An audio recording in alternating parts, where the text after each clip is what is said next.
Jujur aja, kadang kalau lagi di jalan, aku suka mikir keras. Kok bisa ya, ada orang yang dengan sadar memilih untuk berselingkuh, tega menghancurkan keluarganya sendiri. Tapi anehnya, hidup mereka malah kelihatan jauh lebih bahagia sama selingkuhannya. Rasanya pengen nanya, adil nggak sih dunia ini? Dan kapan karmanya datang buat mereka? Tapi begitu aku coba pikir pakai logika waras, aku sadar satu hal. Selama kita masih sibuk mengecek kehidupan mereka dan menunggu kapan mereka hancur, saat itu juga kita masih menyerahkan remote control hidup kita ke tangan mereka.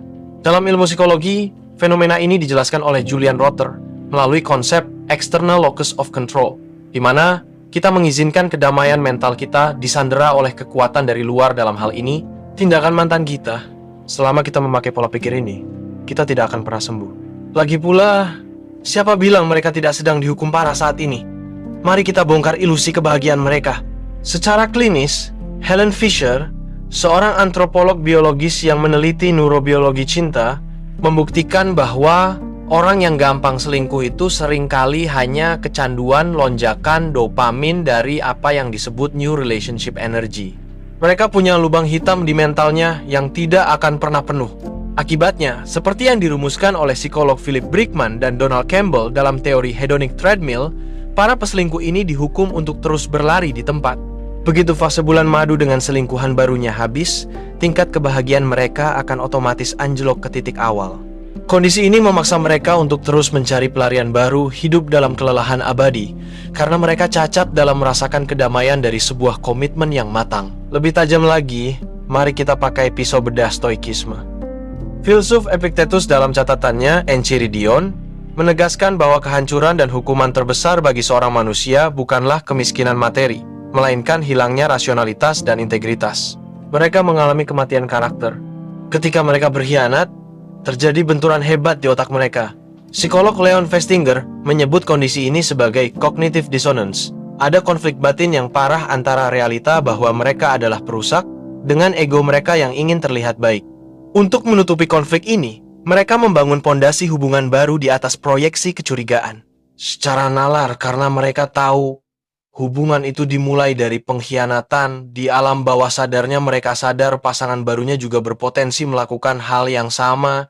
Mereka menghukum diri sendiri dengan paranoia permanen, dikelilingi orang, tapi jiwanya selalu merasa terancam. Puncaknya, dari kacamata Islam, ada konsep yang jauh lebih mengerikan dari sekadar karma instan.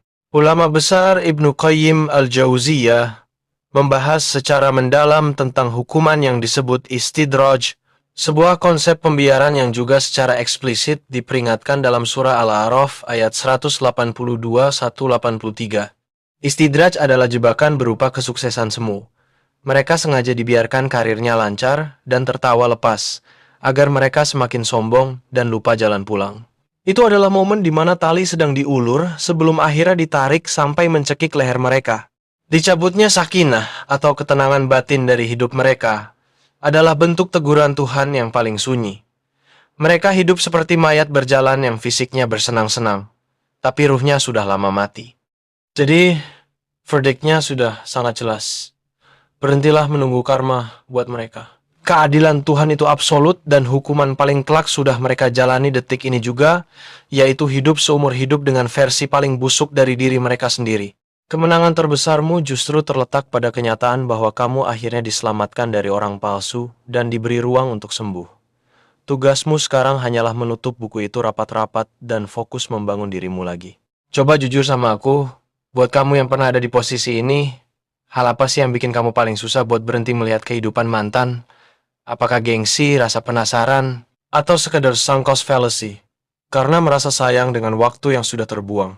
Tulis di komentar, mari kita bedah logikanya bareng-bareng.